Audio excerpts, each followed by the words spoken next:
I love Wednesdays. I don't know why, because, well, they're not Tuesdays. Uh, but anyway, we're talking about the Fool and Crowley's comments on the Fool in the appendix of his famous Book of Thoth here.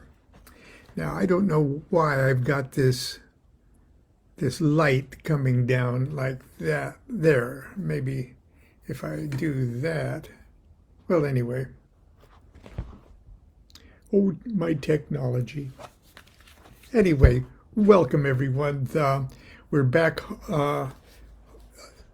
home this morning, and it is remarkably, I won't say dry, but it's drier than it's been for a while. It's still going to rain on and off for the next couple weeks, it says, but you'll be happy to know, or I'm happy to say, that the flood in the backyard has been pumped out enough to make us not completely panic at the next cloud burst that fills it back up again. Anyway, high and dry this morning. Hope you're okay too. Anyway, we're continuing our talk about the appendix section of Crowley's The Book of Thoth, the authoritative text on Crowley's Thoth Tarot. And there's a lot to talk about when we're talking about the Fool. At least Crowley has a lot to talk about. And right now he has included excerpts from his book Liber Aleph, or the Book of Wisdom and Folly, that he wrote in the white heat of inspiration as an epistle to his, who he considered at the time his magical son, Charles Stanfield Jones, our Frederick Codd as we know it. And he was more or less trying to write from the position of a magus to his newly birthed, newly born son of the new master of the temple, number 3 on the Tree of Life, Frederick Codd. And so he was pulling out all the stops and trying to communicate as much as he could that is uncommunicable. So it at first reading and later on too, it's a difficult read, but he's included many things, and this isn't a little class on the Liber Aleph. We're talking about the Fool card here, but Crowley included excerpts from that Liber Aleph to comment, if you will, on the profundity of what the Fool card represents and what that path on the Tree of Life, represented by the Hebrew letter Aleph, and that's the path that leads from 1 tether to 2 Hokmah. So it's big, heavy, across the abyss stuff, and we can't be blamed too severely for not being able to completely wrap our meat brains around what he's talking about. But I'm going to read a couple more here, because I'm going to read what Crowley has to say about a handful of the tarot trumps, but we're still on the Fool. So here's a chapter or a section of Liber Aleph that Crowley thought was pertinent. And who is this pure fool? Lo, in the sagas of old time, the legend of Skald, that's S-C-A-L-D, Skald, of Bard, of Druid, cometh he not in green, like spring? O thou great fool, O thou water that art air, in whom all complex is resolved.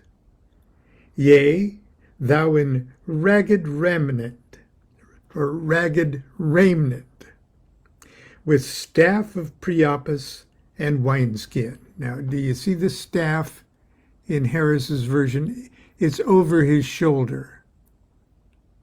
It's over his shoulder. And the wineskin, well, there's the grapes, but the wineskin or the bag is there. It's kind of hard to see sometimes, but there's his staff. And in one hand, he's also pouring that crystal Holy Grail with the Holy Spirit pouring out of it. And over here, he's got lightning in that hand. But the staff is there. You can see it behind him there, coming out of his left ear, kind of, and going all the way there. Okay, but I digress. Yea, thou in ragged raiment, with staff of Priapus and the wineskin, thou standeth upon the crocodile.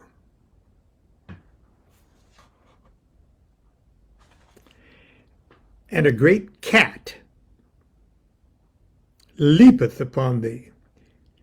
Yea, and more also have I known thee, who thou art Bacchus Diffus, none and two, in thy name Iao. Now at the end of all do I come to the being of thee, beyond by coming, and I cry aloud my word, as it was given unto man by thine uncle Alcofriba Nazier. Now, that's a fancy way of saying Francis Rabelais. The oracle of the bottle of Backbuck. And this word is trink. T-R-I-N-C. All caps. T-R-I-N-C. I got to digress for a second here. Okay. Now at the end of all do I come to the being of thee. Beyond by coming, I cry aloud my word, as it was given by man unto Rabelais, the oracle of the bottle. And this word is trink. That's the word. Okay, I give you my word, trink.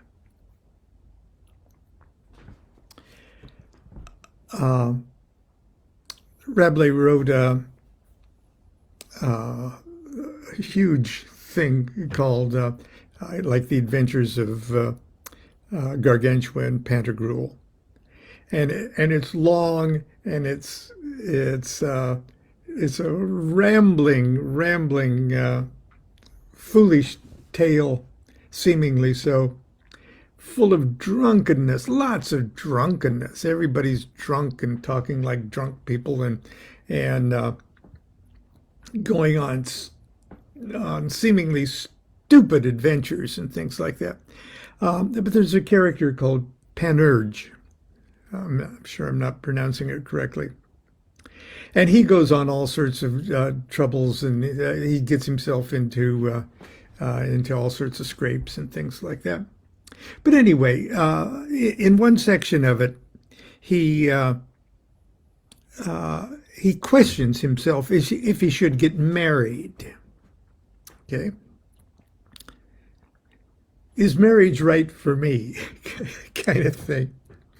And he asks all sorts of people all sorts of questions, and they send him here and send him there. And finally, he is encouraged to visit the shrine of the bottle, and he has to get on a ship and go. And the shrine of the bottle, okay, because the bottle is an oracle. And he finally finds the temple of the bottle, and part of the staff at the clergy of the temple of the bottle is more or less headed up by a priestess called Bakbuk.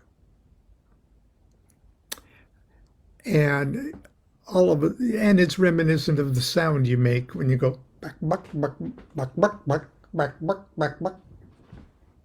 Okay, it's a pun. Oh gee, maybe I've said too much. Hello. No, no. I'm sorry to hear about your illness. Don't call back again, please. Bye. He wasn't ill, but perhaps I made him ill. Sorry about that. Where was I? Bakbuk, Bakbuk.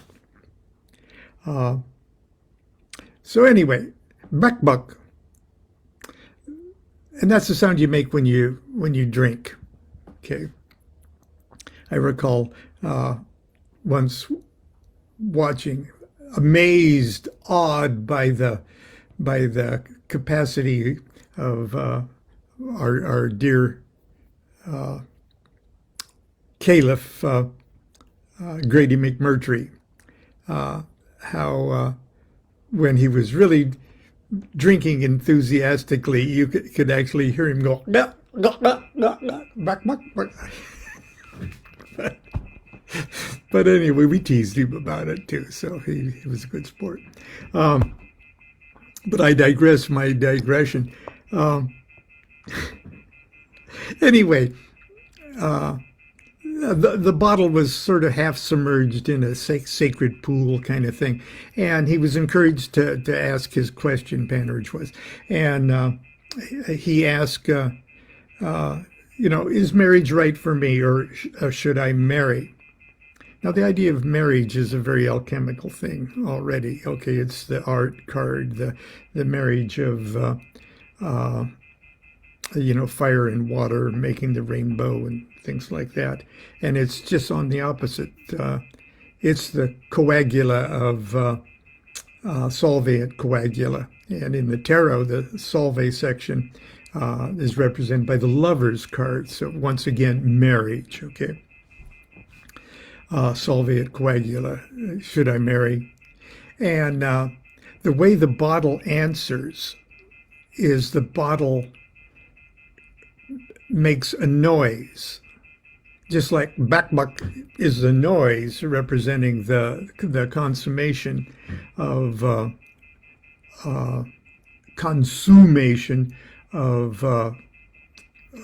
divine liquor. The bottle makes a sound, which is the answer to the question, and the bottle sort of cracks, like when you foolishly put a champagne bottle in the freezer.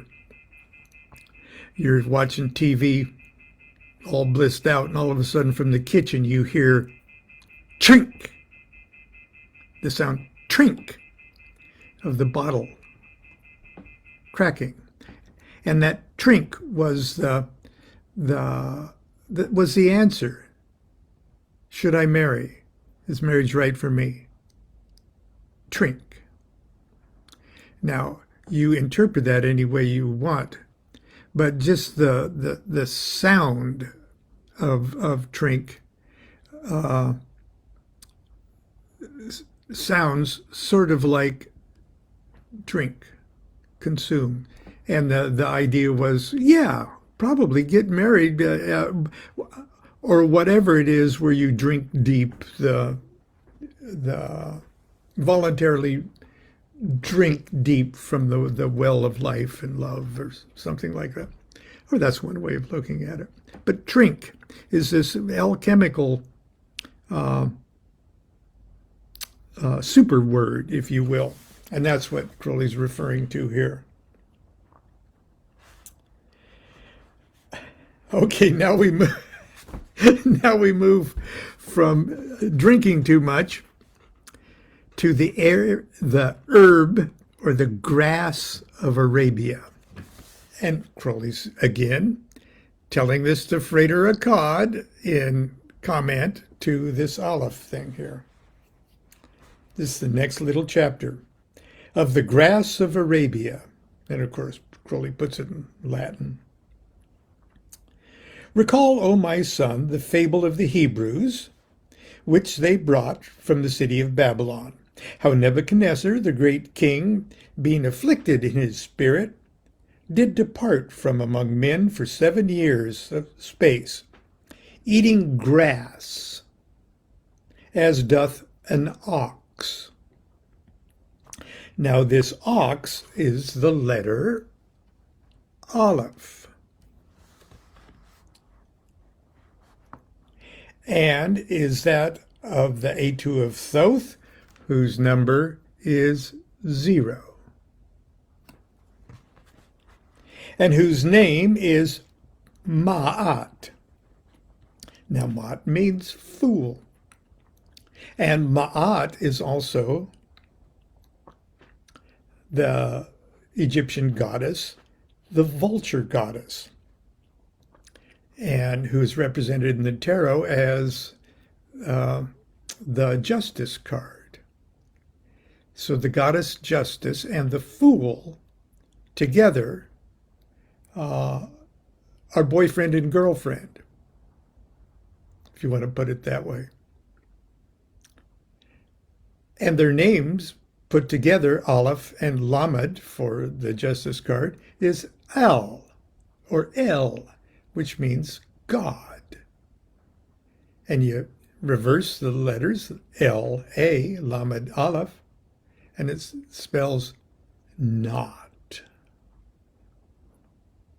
All, God, not. Which makes us think that the God name Allah is awesome. Okay. Allahu Akbar, really, for sure. Okay. Now this ox is the letter Aleph, and that the Atu of Thoth is number 0, and whose name is Ma'at, truth, or Maut, the vulture, the All-Mother being an image of Our Lady Nuit, but also is called the Fool, which is Parsifal Dirantho, which is what we talked about yesterday in the cold car. And so referreth to him that walketh in the way of the Tao. He is also Harpocrates, the child Horus, walking, as saith Dawood, okay, that's David, of Badawi, that became king in his psalmody. Oh, that, in other words, King David in the Bible, the writer of the Psalms. Okay. Upon the lion and the dragon, in one of the Psalms. Okay. He is in unity with his own secret nature, as I have shewn thee in my word concerning the Sphinx. That was an earlier chapter. I'm going to digress just for a second, sorry. That is, he is in unity with his own secret nature. Isn't that the goal of meditation? Isn't that the goal of working the great work? Hey, what are you doing this for? Oh, I seek unity with my own secret nature. I love it. O my son, yestereve came the Spirit upon me that I should eat of the grass of the Arabians. And by virtue of the bewitchment thereof, behold that which might be appointed for the enlightenment of mine eyes.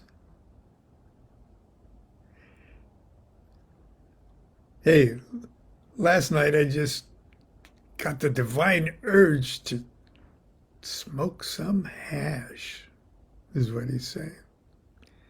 Because I just had a feeling I was going to get some enlightenment out of it. Now, this it should be of special interest to our brother, Chris Bennett, who writes marvelously about the mystic principles of cannabis and Liber 420, and he's got a new book coming on. So I'm plugging Chris Bennett's marvelous work on this subject. So, and encourage you to look up his writings. Now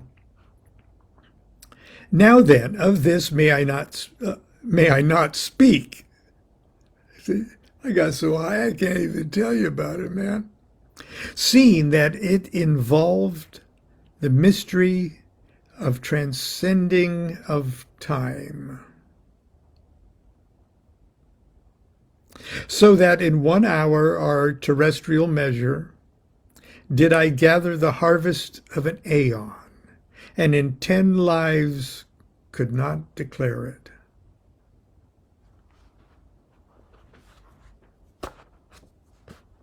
The next little chapter that he's quoting, so we can think about the fool,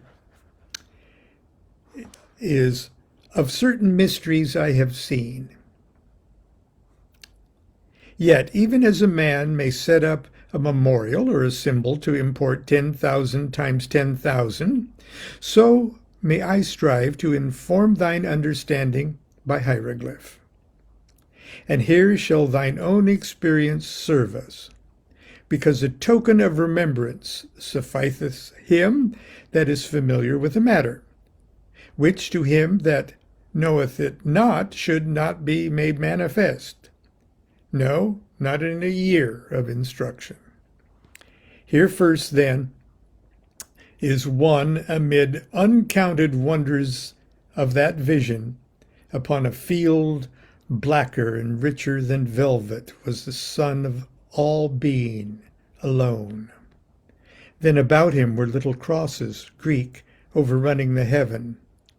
These changed from form to form geometrical, marvel devouring marvel 1,000 times 1,000 in their course and sequence, until by their movement was a universe, the universe churned into the quintessence of light.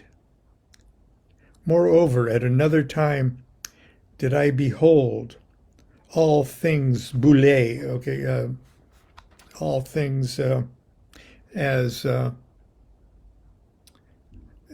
if it was a wondrous blister or bump or a swelling. Did I behold all things as boule, iridescent and luminous, self-shining in every color and every combination of color, myriad pursuing myriad, until by their perpetual beauty they exhausted the virtue of my mind to receive them. And it overwhelmed it, so that I was fain to follow myself from the burthen of that brilliance, from the burden. Fancy burthen is a fancy burden name. Okay. Yet, O my son, the sum of all this amounteth not to the worth of one dawn glimmering of our true vision of holiness. I'll digress again. Early on, when I was studying the BOTA correspondence course, they give you blank BOTA, Paul Case kind of tarot cards. Blank meaning just the line drawings, and then given 2 weeks to systematically color them in yourself with colored pencil or colored pens or something like that. But you're familiar with absolutely every little detail, every leaf, every things that you could stare at the card for a long time and not really pick up on all the details. Well, it obliges you, these lessons oblige you to just burn every minute detail of that card into your brain. And when you're through, you've got a beautiful card to look at. But you're obliged for 2 weeks to do a meditation on the card. And when I did the Fool card, the day I completed it, or the night that I completed it and sat and put it under candlelight and meditated on it,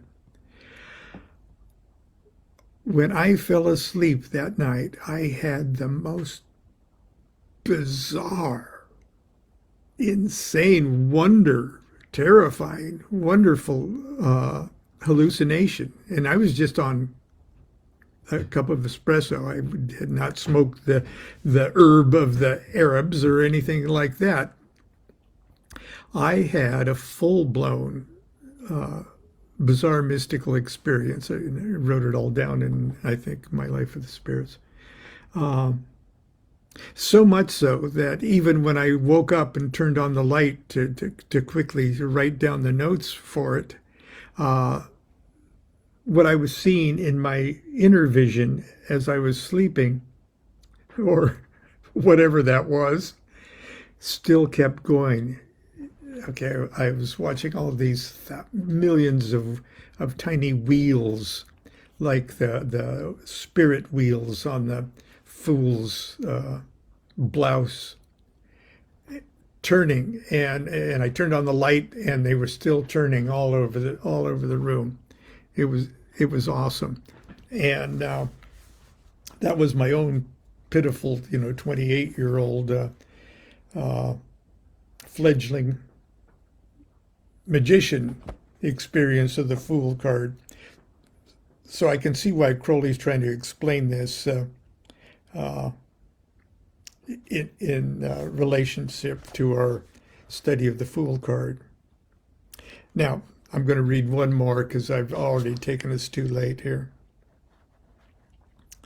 About a kind of meditation is the title of it. Now for the chief of that which was granted unto me. It was the apprehension of those willed changes or transmutations of the mind which lead to truth, being as ladders unto heaven, or so I called them at the time, seeking for a phrase to admonish the scribe that attended on my words. I gave a baluster upon the steel or stele of my working, of balusters, like a baluster when you climb upstairs. It's a handrail kind of thing, to give a hand. But I make an effort in vain, O my son, to record this matter in detail, for it is the quality of this grass to quicken the operation of thought, that it may be 1,000-fold, and moreover to figure each step in images complex and overpowering in beauty, so that one hath not time wherein to conceive, much less to utter any word for a name of any of them. Also, such was the multiplicity of these ladders, and their equivalents, that the memory holdeth no more any one of them, but only a certain comprehension of the method, wordless by reason of its subtlety. Now, therefore, I must make my will a concentration mighty and terrible of my thought, that I may bring forth this mystery in expression. For this method is of virtue and profit, but it mayest thou come easily, and with delight, to the perfection of truth. It's no odds from What thought thou makest the first leap in thy meditation, so thou mayest know how every road ends in Mons Salvat and the temple of the Sangreal. And that's where we're going to end today. I apologize for the numerous digressions, but they just pop in my mind as I'm reading this stuff. So, to tell you the truth, these sessions with you are far more therapeutic to me than the listener. Anyway, until tomorrow, continue to be good to yourself, be good to each other. Do what thou wilt shall be the whole of the law. Love is the law, love under will.